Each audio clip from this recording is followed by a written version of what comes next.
Al leer un artículo científico, de las cosas que tenemos que hacer, evidentemente, pues es interpretarlo, analizarlo, para después poder aplicarlo. Tenemos que entender el diseño y, sobre todo, los métodos estadísticos que se utilizan en el artículo que estamos revisando. ¿Por qué? Porque finalmente tenemos que interpretar los resultados para ver si esto lo vamos a aplicar en nuestra práctica diaria, en la parte que corresponde a nosotros como radiólogos y también a nuestros pacientes. Acompáñame a revisar las principales herramientas estadísticas que se utilizan en los estudios radiológicos.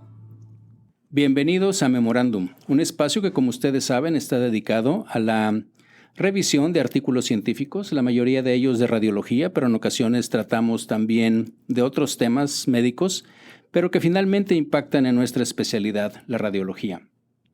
El día de hoy, como les había comentado en un podcast previo, tengo el gusto de entrevistar, si se puede llamar así, pero yo creo que la parte principal es de intercambiar ideas y de que nos comente un médico que yo les platiqué, que es especialista en todo esto que corresponde a la interpretación de los métodos y sobre todo de la parte estadística en los estudios.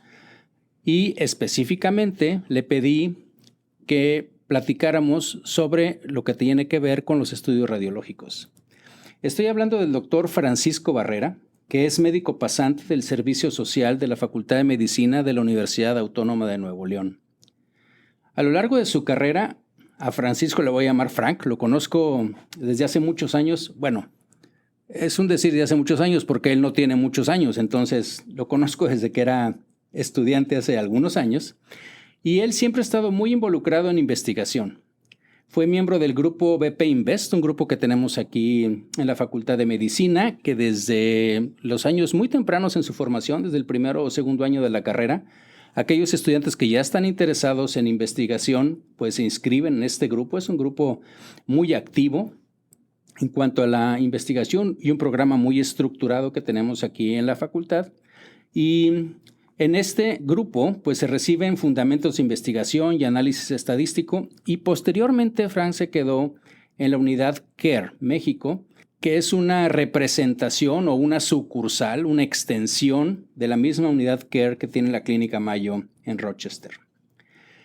Él ahí recibió entrenamiento en lo que se llaman las revisiones sistemáticas y metaanálisis. Frank también ha recibido entrenamiento en medicina y en investigación en la Clínica Mayo y en los National Institute of Health en Bethesda, en Maryland. Actualmente, fíjense, todavía no se gradúa y ya cuenta con más de 20 artículos científicos publicados en revistas internacionales con arbitraje médico. Frank, bienvenido. Muchas gracias por aceptar esta invitación. Creo que tú conoces un poco de lo que estamos haciendo, del podcast. Me has hecho algunos comentarios, algunas sugerencias. Y como les decía, bueno, Frank lo conozco desde, pues yo creo que tercero o cuarto año por ahí, Frank. Sí, más o menos. Más o menos. Y era una situación muy particular porque, bueno, ya lo conocía y después me tocó tenerlo como alumno en la clase de radiología y era curioso porque por las mañanas él era mi maestro y en las tardes yo era su maestro. Entonces, bueno, tenemos una relación bidireccional, vamos a decir así.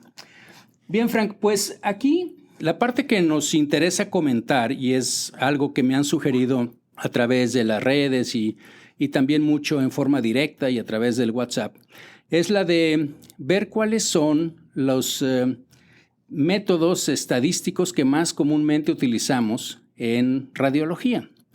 Y básicamente, bueno, pues todos sabemos que la parte de imagen diagnóstica, pues podríamos considerar a todos estos como una prueba diagnóstica que tiene ciertas características que ahorita tú nos platicarás. Pero la otra cosa es de que últimamente, los últimos años, debido a la que conocemos como la radiómica y a todo este análisis y la digitalización que podemos hacer con las imágenes, pues resulta ser que ahora también en los estudios radiológicos, en la literatura que estamos revisando, pues también tenemos que ver con aspectos como que los estudios de imagen tienen que ver con la predicción de qué es lo que va a pasar con el paciente o con la enfermedad, la estadificación Incluso con la radiología intervencionista, pues ahora tenemos también situaciones semejantes, por ejemplo, a un estudio clínico, porque tenemos que ver cosas terapéuticas. Y la otra cosa que también se utiliza mucho debido a la gran cantidad de información que se tiene ahora y de los métodos diagnósticos, que yo no puedo decir que sean competitivos, pero sí complementarios. Por ejemplo, hay pruebas ahorita de imagen diagnósticas que están, voy a repetir, compitiendo con otras pruebas diagnósticas que no necesariamente son de imagen. Lo clásico que siempre hemos utilizado los radiólogos es ver si el TAC es mejor que el ultrasonido, o la resonancia es mejor que el TAC, etcétera, y que si el contraste o no, en fin, o los diferentes contrastes. Pero ahora estamos incursionando en cosas como que si la tomografía por emisión de positrones, por ejemplo, con PSMA es mejor para predecir o para detectar reactivación de la enfermedad que incluso el propio antígeno prostático específico. O el de ver si el grosor de la íntima se asocia con infarto de miocardio o con probabilidad de stroke. En fin, ya tenemos otro tipo de implicaciones en los estudios de imagen. Y de hecho, pues ya hemos tocado algunos de ellos o varios de ellos en este podcast. Entonces, Frank, si hablamos de las pruebas de imagen, las clásicas, el diagnóstico, normalmente estamos acostumbrados a utilizar esto de sensibilidad, especificidad y valores predictivos. ¿Nos puedes explicar un poco de qué se trata esto? Sí, claro que sí, doctor. Y bueno, pues para mí es un gusto estar aquí. Una de las cosas que más me dan placer en la vida profesional es compartir mis conocimientos y a usted le tengo un aprecio bastante grande porque fue mi maestro. Igualmente, Frank. Y pues es realmente un completo gusto estar aquí. Y bueno, pues las pruebas diagnósticas realmente nos interesan para categorizar o para clasificar o separar un grupo de población de otra en base a ciertas características. Generalmente nos interesa separar en medicina a los enfermos de los sanos o a los que tengan alguna particularidad que estamos buscando de los que no tienen esta particularidad.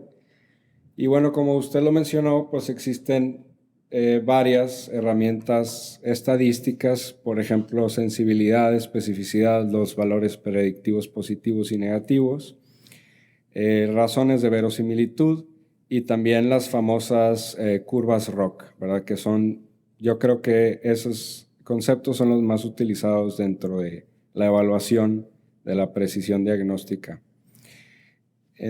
Y por ejemplo, comenzando pues con lo más sencillo, toda prueba diagnóstica, lo más importante es que la comparemos contra un estándar de referencia. Y el estándar de referencia, pues nosotros lo tomamos como la verdad absoluta. Es decir, este estándar de referencia nos dice si el paciente realmente está enfermo o está sano. Algunas veces no vamos a tener la certeza de que el paciente esté sano o enfermo. Por ejemplo, si nosotros realizamos una biopsia, puede ser que obtengamos tejido de un lugar en donde no había actividad del tumor o del cáncer y fallemos, ¿verdad? Y clasifiquemos erróneamente a este paciente como sano.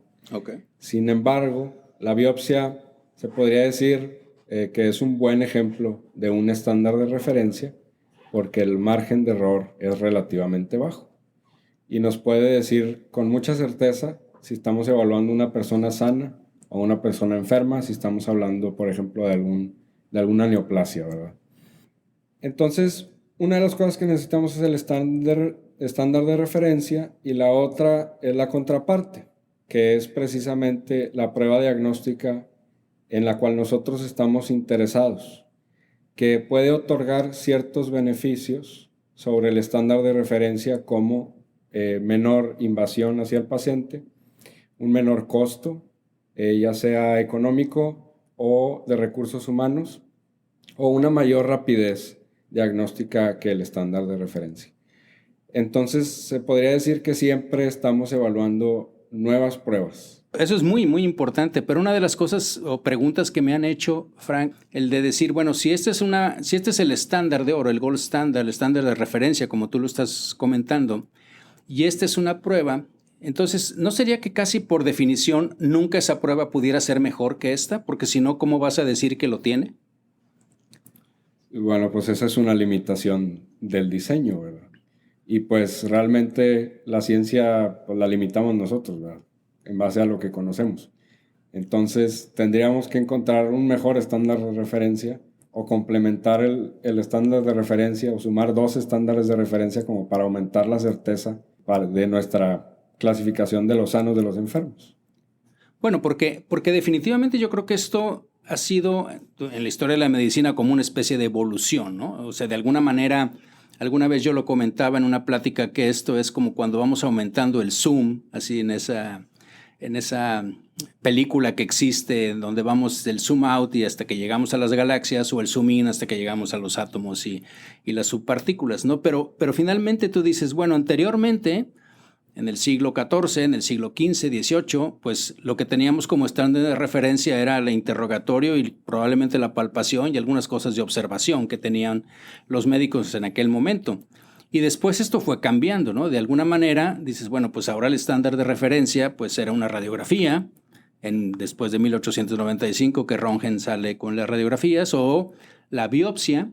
Y la biopsia ha sido un estándar de referencia pues hace bastante tiempo, que sabemos que ahora está cambiando, porque esa parte de hematoxilina y eosina pues es una cosa que ahora con la inmunohistoquímica y con los receptores y todo, finalmente pues el estándar de oro está cambiando y probablemente empezamos a manejar cómo hay cosas que han ido evolucionando y que se han ido transformando en el estándar de oro como de facto, ¿sí? O sea, la manera en que tú ahorita dices, este paciente tiene un stroke, tiene un infarto cerebral, pues y la extensión del infarto cerebral, pues es con resonancia, ¿sí? Y a lo mejor nadie lo ha establecido como tal, o sea, claro, existen estudios de autopsia y demás, pero anteriormente era con la clínica, anteriormente era, sí, o sea, con la parálisis que tenía el paciente, las manifestaciones que tenía el paciente. Entonces, de alguna manera es como un proceso evolutivo, ¿cierto?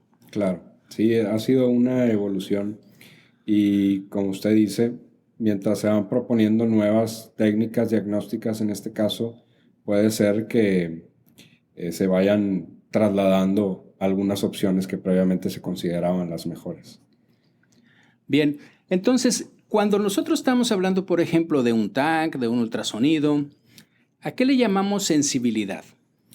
Sí, pues hay varias maneras de definirlo, pero una de las más utilizadas es, por ejemplo, la probabilidad de que un enfermo salga positivo a la prueba diagnóstica al cual nosotros estamos sometiendo a ese paciente.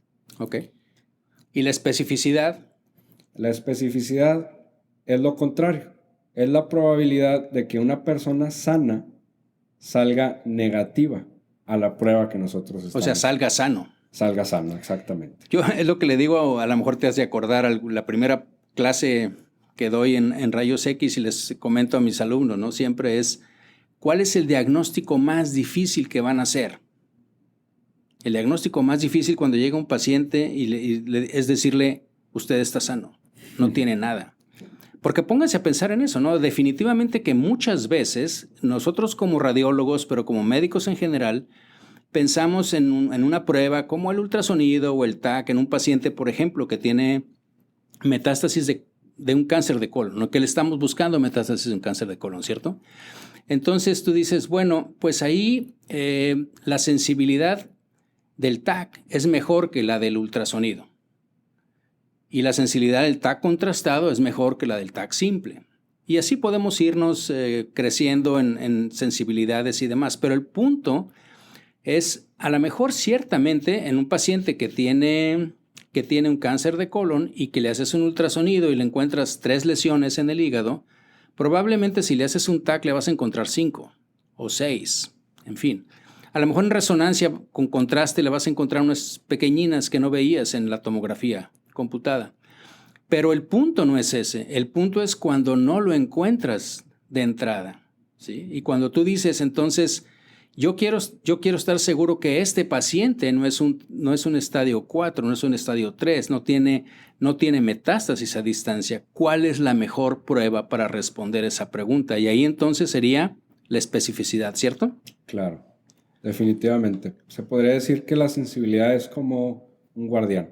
Voy a usar un ejemplo bastante burdo que me lo comentó un maestro mío y es el detector de metal del aeropuerto. Podríamos decir, cuando nosotros queremos pasar, ¿verdad?, a la sala de abordaje, pues primero pasamos por el detector de metal y si el detector de metal pita, entonces pasamos una revisión manual por parte de los guardias que están ahí encargados. Podríamos asemejar o comparar el detector de metal con la sensibilidad. Y lo que queremos de una prueba con alta sensibilidad es que detecte cualquier cosa que tenga probabilidad de estar enfermo.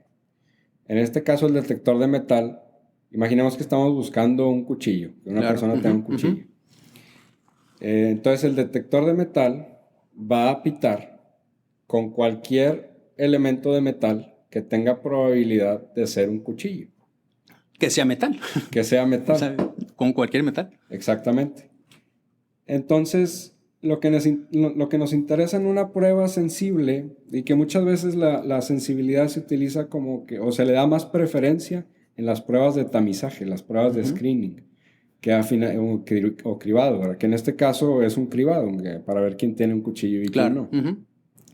Entonces, lo que nos interesa en las pruebas de tamizaje es que tengan una sensibilidad alta y que cualquier persona que tenga probabilidad de estar enfermo, la prueba nos la pueda identificar a esa persona. Lo que queremos en una prueba de sensibilidad es que haya pocos falsos negativos.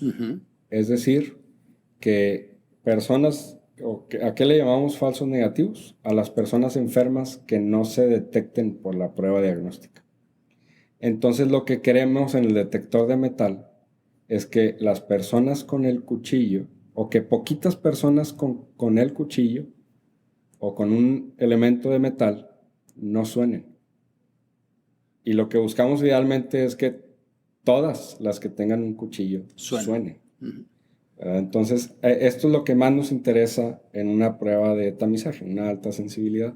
Y la especificidad. Pues sí, tal vez ahorita que te dije yo que estén enfermos, a lo mejor no fue lo más preciso, sino es decir, que tengan algo.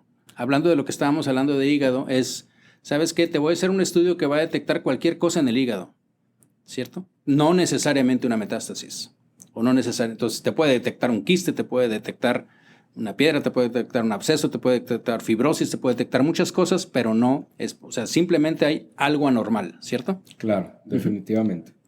Y la especificidad es lo contrario. Ahora quieres descartar que el paciente no tenga la enfermedad. Y lo que te interesa entonces es la especificidad, ¿verdad? Entonces, luego pasamos a la prueba confirmatoria, que en este caso, en el ejemplo del aeropuerto, la prueba confirmatoria sería la revisión manual por el guardia. Y aquí ya no nos interesa que tenga una alta sensibilidad, porque el guardia pues va a poder reconocer un objeto metálico que no es un cuchillo. Lo que nos interesa ver es que no tenga un cuchillo, ¿verdad? Entonces, que tenga la capacidad, el guardia o la prueba, de quitar a todos o de discriminar a todos los enfermos y decir, este está sano. Eso es lo que nos interesa con la especificidad. Entonces, la especificidad, recordando, es la probabilidad de que una persona sana salga negativa a la prueba. En este ejemplo sería la probabilidad de que una persona sin cuchillo no se le encuentre un cuchillo. Pues lo ideal es que a todos los que no tengan un cuchillo no se les encuentre un cuchillo, ¿verdad? Y también hay un margen de error. Y en este caso el margen de error con el que jugamos son los falsos positivos. ¿A qué nos referimos con los falsos positivos? A las personas sanas que salen positivas a la prueba. En este caso, del ejemplo del aeropuerto, serían las personas que no tengan un cuchillo, a las cuales se les encuentre un cuchillo, que no debería de pasar. Que no debería de pasar. Pero sí, definitivamente es lo que decimos, no debería pasar. Creo que esto, bueno, lo hemos visto en los que somos médicos y demás, lo hemos estudiado y analizado muchas veces, pero ahora se ha puesto mucho de moda, por así decirlo, con todo esto de la pandemia y las pruebas de PCR, que si salían falsas positivas, que si salían falsas negativas. Yo creo que ahorita muchos de la población en general incluso se vio involucrada en este tipo de terminología que normalmente pues no estaban pues muy acostumbrados a estar con ella, ¿cierto? En lo personal fue una de las cosas buenas de la pandemia. Sí, claro. A mí me dio gusto ver a gente hablando de falsos positivos y falsos negativos. Claro. Dije, ¿en qué otro escenario hubiera pasado? Definitivamente. Claro que te hacían preguntas como la que tú dijiste ahorita, ¿no? Bueno, ¿por qué salió positivo si no lo tengo? ¿Sí? Y entonces es ¿cómo me encontraron un cuchillo si no lo tenía? Pues este es un caso obviamente hipotético, pero en la situación de nosotros, de la parte médica, definitivamente sí sucede el que existan falsos positivos, sobre todo en el contexto que estábamos platicando, en el de que nosotros tenemos ya la idea de decir, esto es una metástasis o esta es una cosa específica que la estoy buscando con esta prueba y ya con esa intención entonces te puedes equivocar y decir, bueno, sí tiene esto, pero no es específicamente lo que tú estabas buscando, ¿cierto? Uh-huh. Sí, que parezca, pero que no sea. Ajá. Exactamente. Sí puede pasar, ¿verdad? Y es un error con el que tenemos que lidiar. Ahí tenemos que usar pues, el criterio, ¿verdad? Para poner en balanza estos dos errores. Entonces, pues nosotros nos podemos cuestionar qué es mejor, la sensibilidad o la especificidad. Y ese es un tema importante que estaría bien discutir porque yo creo que depende de la enfermedad que estemos evaluando o de la intención o de lo que intenta descubrir o identificar la prueba diagnóstica. No es lo mismo, por ejemplo, una prueba diagnóstica para influenza que una prueba diagnóstica para cáncer. El error que estarías dispuesto a tolerar también debe de ser muchísimo menor en el cáncer que en el de la influenza, porque es más serio, ¿verdad?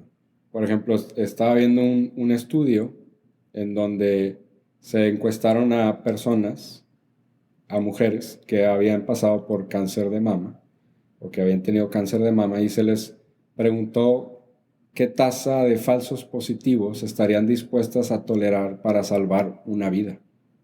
Es decir, a que ellas, si las volvieran a poner en la situación en la que están viendo si tienen o no cáncer de mama, muy interesante. ¿Qué tantas veces, a qué tantas personas como ella estarían dispuestas a que les digan que sí tiene cáncer cuando realmente no lo tenía, con el hecho o con el punto de salvar una vida, ¿verdad? Uh-huh. Estamos hablando de este margen de error.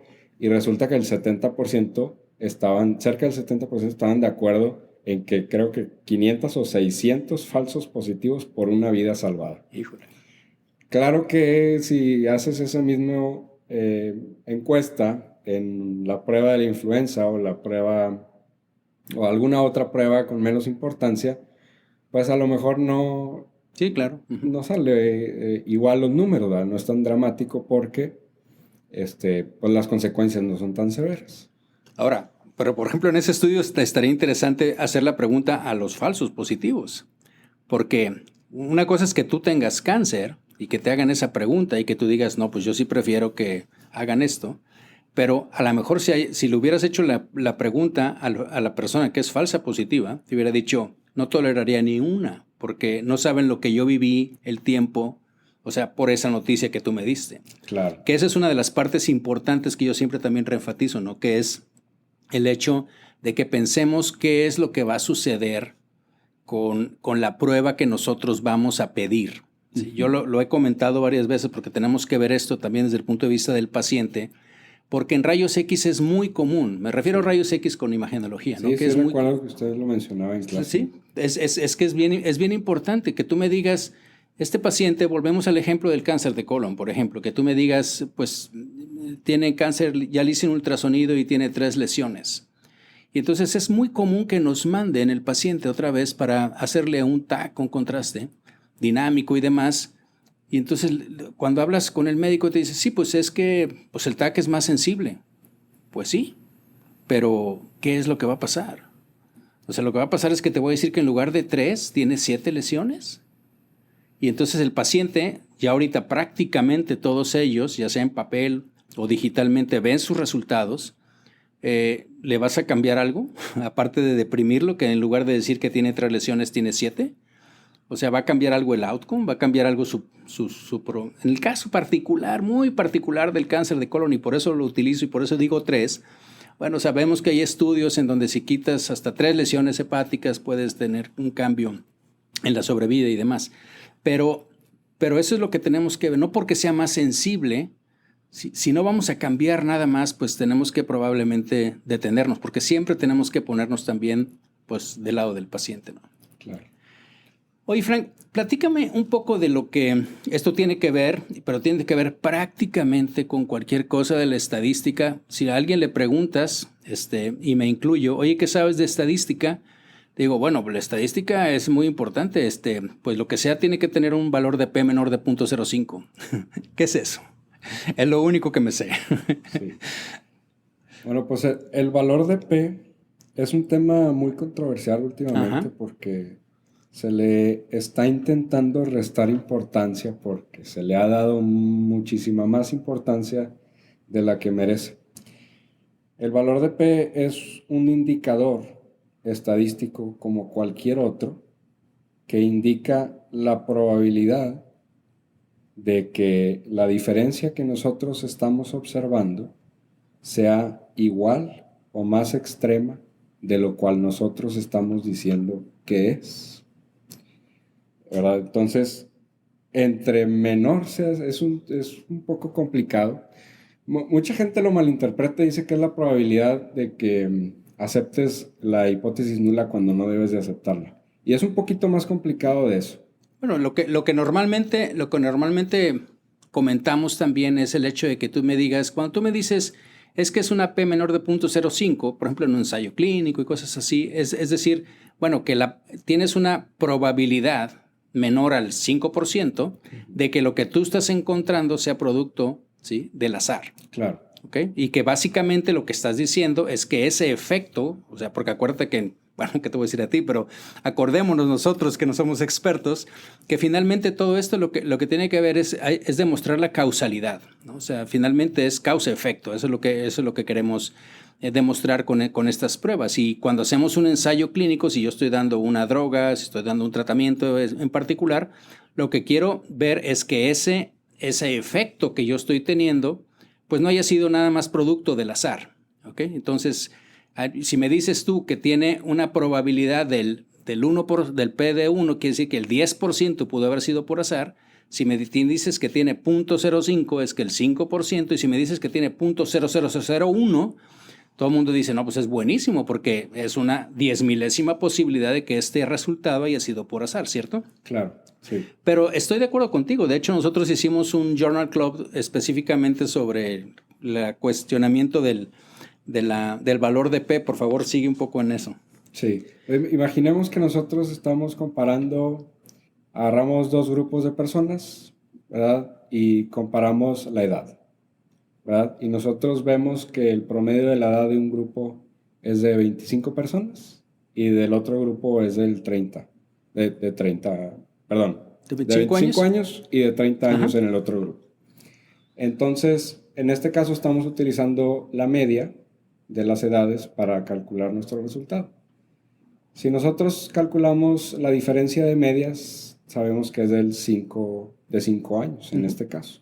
Y si obtenemos y comparamos las 2 medias de edad y queremos calcular el valor de P, y este valor de P sale en 0.05, lo que quisiera decir es que existe un 5% de probabilidad de que la diferencia de edad sea más que solo 5 años. Y que generalmente el valor de P igual o mayor de solo 5 años. Uh-huh. O sea que nosotros estamos en un rango de confianza en el resultado que obtenemos.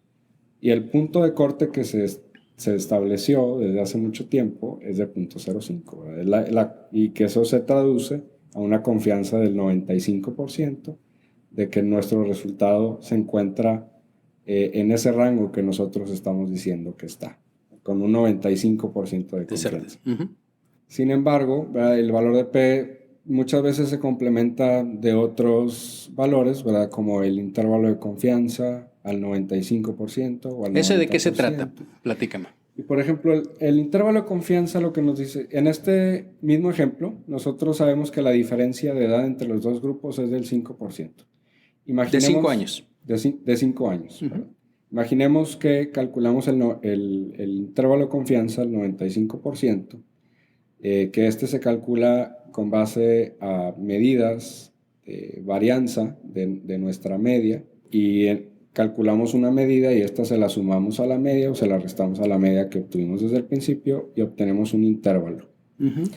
Imaginemos que nuestro intervalo resulta de 2 a 7 o de 2 a 8, ¿sí? Entonces nosotros podemos decir que la diferencia de edad entre los dos grupos es de 5 años con un intervalo de confianza al 95% que va del 2 años a 8 años. Okay. Es decir, que la diferencia real de la... Bueno, aquí un pequeño paréntesis, uh-huh, es que siempre hacemos la investigación con muestras. Uh-huh. Y las muestras son obtenidas de una población. Y lo que queremos con la estadística muchas veces es inferir, en base a los resultados de nuestra muestra, qué es lo que pasa en la población real. Exacto. Entonces, lo que extrapolarlo. Extrapolarlo, exactamente. Entonces, lo que nos dice ese intervalo de confianza de 2 a 8 años es que la diferencia real, si nosotros lo hacemos en toda la población, se encontraría con un 95% de confianza entre 2 y 8. Okay. No necesariamente 5, como nuestro estudio nos lo dice, pero sino que puede ser o 4, o 6, 7, 8, uh-huh, ¿verdad? O puede ser 5 también, pero con un 95% de confianza va a estar o no dentro del intervalo que nosotros estamos diciendo. Y de hecho eso se aplica a otras pruebas, ¿cierto? Claro, que el intervalo de confianza es sumamente utilizado y se puede hacer un cálculo del intervalo de confianza prácticamente de cualquier medida estadística. Okay. Uh-huh. Okay. Y lo que nos dice es lo mismo. Para cerrar esta parte de sensibilidad y especificidad, Frank, hay una situación que utilizamos mucho en radiología, o que tiene que ver con lo del accuracy, que es como certeza o algo así, vamos a traducirlo, y donde prácticamente, al menos lo que te dicen todos, es que, bueno, es un valor que combina sensibilidad y especificidad, ¿es cierto? Sí, es un valor un poquito más simple, más objetivo, y lo que hace es, recordamos que muchas veces en la estadística, en biomedicina, nos apoyamos de la famosa tabla 2x2, donde tenemos una categoría sí o no arriba y una categoría sí o no en un lado, ¿verdad? Uh-huh. Y cruzamos las variables. Cuando estamos evaluando las pruebas diagnósticas, vamos a tener generalmente arriba en las columnas, tenemos el estándar de referencia. Tenemos enfermos y no enfermos según el estándar de referencia, y por filas tenemos el resultado de la prueba que nosotros estamos evaluando, enfermo o no enfermo. Uh-huh. Entonces vamos a tener 4 posibilidades dentro de nuestra tabla 2x2. Así es. Una de las cuales son los verdaderos positivos, en donde coincide la prueba diagnóstica que nosotros estamos evaluando con el resultado de enfermos del estándar de referencia. Uh-huh. Es decir, que los que están enfermos salieron positivos en la prueba. En la prueba que estamos estudiando. Uh-huh. Lo contrario serían los verdaderos negativos, que es en donde nuestra prueba dice que son sanos y el estándar de referencia también. Uh-huh. Y los otros 2 son los falsos, uh-huh, falsos positivos y falsos negativos. Los falsos positivos son los que nuestra prueba dice que están enfermos, pero realmente no lo están. Y los falsos negativos son los que nuestra prueba dice que están sanos cuando realmente están enfermos. Así es. Y la precisión diagnóstica como tal, diagnostic accuracy le llaman en inglés, es prácticamente la razón de la suma de los verdaderos positivos más los verdaderos negativos sobre todo, okay, sobre el total. Uh-huh. Es decir, sobre los verdaderos positivos más los verdaderos negativos más los falsos positivos más los falsos negativos. Okay. Entonces es una buena forma de expresar el valor de la prueba. Exactamente. Así sería. Concuerdo. Ok, muy bien. Oye, hay otra prueba que utilizamos mucho, que yo la he mencionado varias veces en los podcasts, y que tiene que ver con la ROC, ¿sí? La curva de características del receptor del operador, ¿sí? ¿Cómo lo recibe? ¿Nos puedes platicar de qué se trata, cuándo se utiliza, para qué se utiliza, cómo se evalúa, cómo se interpreta? Sí, claro, definitivamente la curva ROC, en español, aquí lo anoté, no crean que me lo sé de memoria, nunca lo utilizamos en español, pero en español se llama característica operativa del receptor. Ajá. Bueno, nosotros antes de esto hay que recordar que para diagnosticar podemos utilizar, digamos que de manera muy simple, dos tipos de información. Una es las observaciones, digamos, si tiene o no tiene un nódulo pulmonar. Y la otra es mediciones, ¿verdad? Por ejemplo, para diagnosticar anemia, utilizamos los valores de hemoglobina. Entonces, es diferente la información con la que estamos trabajando y por ende cambia el análisis estadístico que nosotros utilizamos. Las curvas ROC se utilizan para evaluar la capacidad diagnóstica de una prueba diagnóstica a base de números. Por ejemplo, la hemoglobina. La curva ROC lo que hace es traza en función de la sensibilidad el inverso de la especificidad. 1 menos especificidad. En el eje de la Y siempre vamos a tener la sensibilidad de manera directa, en donde más cerca del 0 o más cerca del inicio del eje X está el 0, y conforme nos alejamos hacia arriba nos vamos al 1 o al 100%, y en el eje de la X tenemos el inverso de la especificidad, en donde tenemos, si bien el 0 abajo, pero realmente como es 1 menos especificidad, termina siendo el 100. ¿Y qué se traza en esta gráfica? Se trazan todos los valores posibles que podrían diagnosticar la enfermedad. En el caso de la hemoglobina se trazarían todos los valores de la hemoglobina en la muestra que estamos utilizando, y todos estos valores representan una posibilidad de punto de corte diagnóstico. Entonces lo que hace la curva es trazar todo el performance o el desempeño de cada uno de los valores agregados en una curva. En lo que nos interesa o cómo medimos la capacidad de la curva es con otra medida que se llama área bajo la curva. Así es. Que se calcula mediante cálculo integral, y lo que nos interesa es que sea amplia el área bajo la curva. Entre más amplia sea, es mejor. Y el área bajo la curva va del 0 al 1, ¿verdad? Entonces, entre más cerca del 1 del área bajo la curva esté, es mejor. Entonces, si se pueden imaginar ustedes la curva ROC, en donde tenemos en el eje de la Y la sensibilidad. Déjame interrumpirte un poquitín, porque la curva ROC es la que siempre vemos en nuestros artículos como un cuadro, ¿sí? Siempre se presenta prácticamente como un cuadro.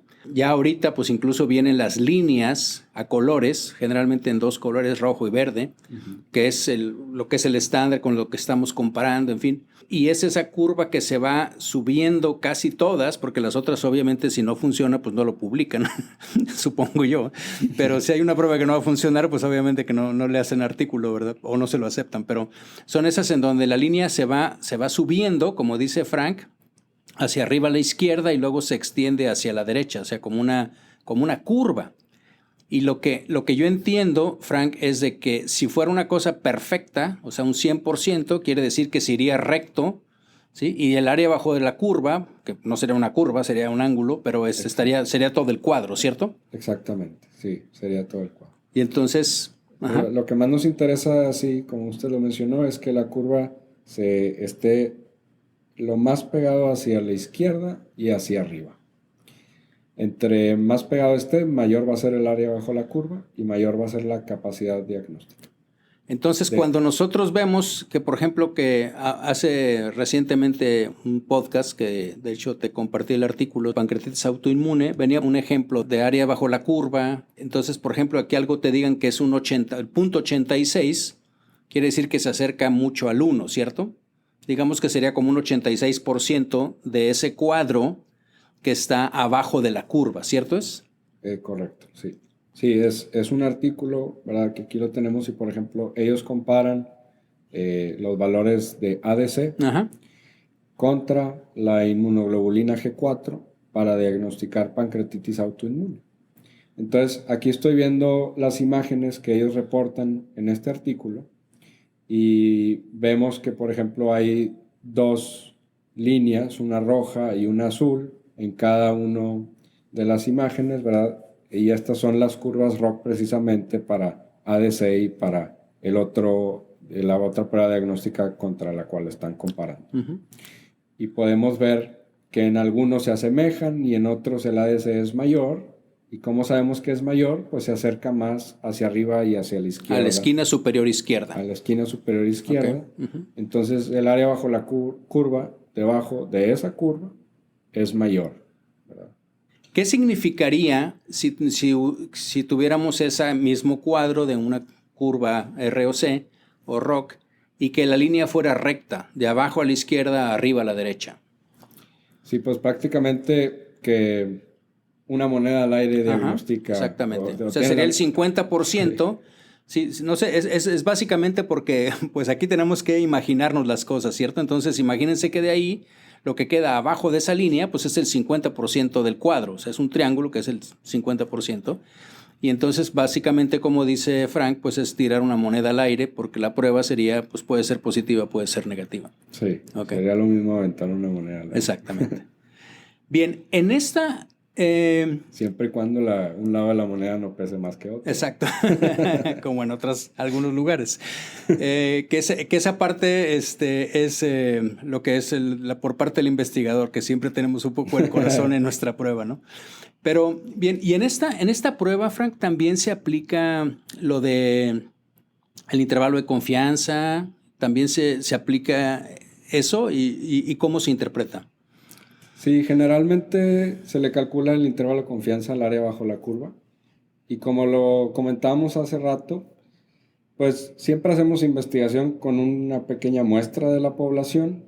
En este caso, en este artículo, pues ellos utilizan 62 pacientes con pancreatitis autoinmune. Y pues definitivamente no son todos los pacientes del mundo con claro. pancreatitis. Es uno de los estudios, si no es que el estudio más grande que hay que hicieron eso, sí, de pancreatitis autoinmune, pero evidentemente, como tú lo dices, ellos tienen una clínica ahí para hacer el seguimiento de esos pacientes, pero sí, ciertamente, pues no es todos. Entonces, es una representación. Es una representación. Entonces, es una muestra pequeña de la población, que la población son todos los pacientes con pancreatitis autoinmune. A lo mejor adultos o no sé, tendríamos que definir mejor la población. Y esto es una muestra de 62 pacientes de esa población. Entonces, si nosotros calculamos la capacidad diagnóstica de los valores ADC para diferenciar, ¿verdad?, a los que tienen alguna crisis de la enfermedad contra los que tienen la enfermedad estable, y vemos que tiene, por ejemplo, un área bajo la curva, voy a ir aquí al primer ejemplo de 0.76. Uh-huh. No encuentro aquí los valores de intervalo de confianza, pero vamos a inventar que son, imaginemos que le calculamos el intervalo de confianza al 95% para el área bajo la curva y vemos que va de 0.70 a 0.80. Okay. Entonces, ¿qué quisiera decir? O ¿cómo podemos interpretar ese intervalo de confianza al 95%? Que si nosotros hacemos el estudio en la población, ¿verdad?, nuestro valor real se va a encontrar entre 0.7 y 0.8. Puede resultar igual que en el estudio 0.76, ¿verdad? Uh-huh. Pero muy probablemente no. Pero con el 95% de confianza, nosotros decimos o podemos inferir que el valor real de esa área bajo la curva en otra muestra de la población va a resultar entre 0.7 y 0.8. Muy bien.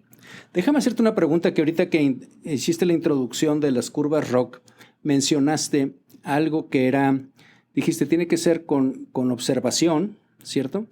Y la otra dijiste que era numérica. Numérica. O sea, y yo creo que en la parte de observación es algo muy importante en radiología. Yo cuando la primera vez que yo vi una curva de ROC y que me tocó trabajar en un artículo, en cosas de esto, era precisamente en la cuestión de observación, porque acuérdense que ahorita podemos hacer muchas mediciones, de hecho eso es la radiómica, de nuestras imágenes, pero anteriormente era totalmente percepción, por eso se llama del observador, ¿no? ¿Cómo se llama? Característica operativa. Operativa, o sea, ¿qué tanto del receptor del que está percibiendo? Y entonces, imagínense que lo que queremos ver es si la resonancia magnética simple o contrastada, cuál detecta mayor cantidad de metástasis, por ejemplo, en el hígado, ¿ok? Y entonces queremos ver cómo me desempeño yo. Sí, claro, no sé, voy a poner 100 resonancias de hígado con pacientes.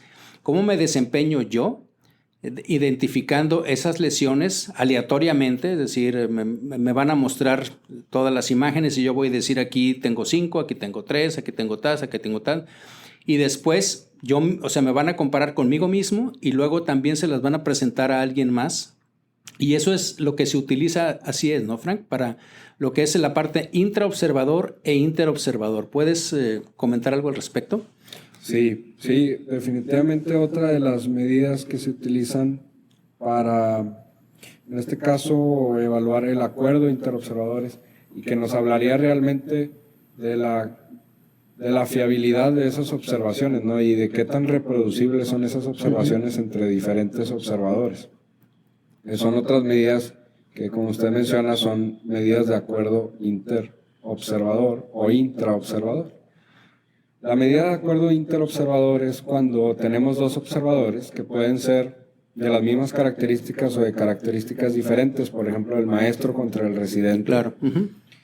O dos residentes entre ellos, o dos maestros entre ellos, y comparan qué tanto acuerdo existe en cuanto a que si uno dijo que sí estaba positivo el hallazgo o sí estaba enfermo el paciente, el otro también haya dicho que estaba enfermo, y qué tantos desacuerdos tuvieron entre ellos.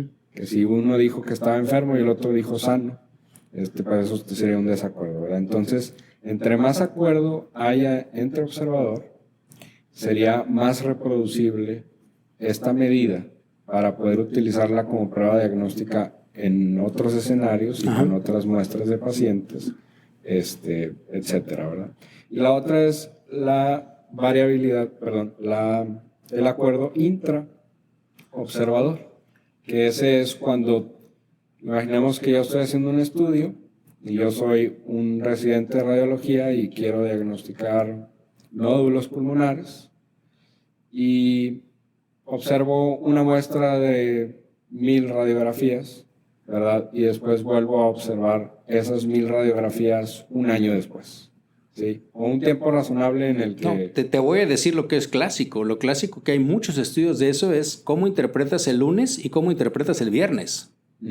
¿Sí? O sea, desde el punto de vista de tanto de fatiga como de que mentalmente tú dices, yo ya estoy fuera, ¿no? Ya me voy a la fiesta. Claro. Sí, definitivamente, sí, pues muchas cosas pueden influir. Y si aún así uno lo haces el lunes y otro lo haces el viernes y no varía, entonces la confianza en la reproducibilidad de ese método pues aumenta. Okay. Entonces confías en que siempre el desempeño de ese método diagnóstico va a ser constante. Muy bien. Pues Frank, muchísimas gracias. La verdad es de que podemos estar platicando aquí mucho tiempo más. De hecho, ahorita que estábamos hablando de intra e interobservador, lo que está sucediendo ya ahorita es que hay un observador digital, ¿sí? O sea, ya ahorita estamos compitiendo, si podemos decir este término, con la inteligencia artificial, con software que hacen reconocimiento de lesiones muy específicas, si tú quieres. O sea, para detección, por ejemplo, lo que comentabas ahorita de nódulos pulmonares, pues probablemente incluso para lesiones de mama y demás, hay mucho publicado de esto, donde incluso el desempeño de esos software pues pueden ser mejor que el de nosotros, ¿ok? Como tal. Claro, no ven todo lo demás o lo están muy particularizados, pero finalmente es otro de los jugadores que vamos a enfrentar y afrontar como radiólogos, y definitivamente la otra parte que va a ser un juego importante y que también después vamos a tener que empezar a valorar estadísticamente es cuando hacemos esa combinación de datos.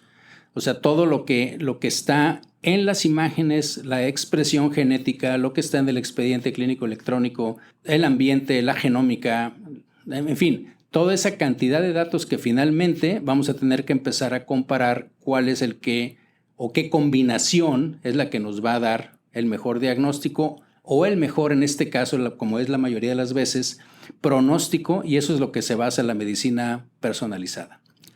Pues bien, Frank, muchísimas gracias otra vez por estar aquí con nosotros.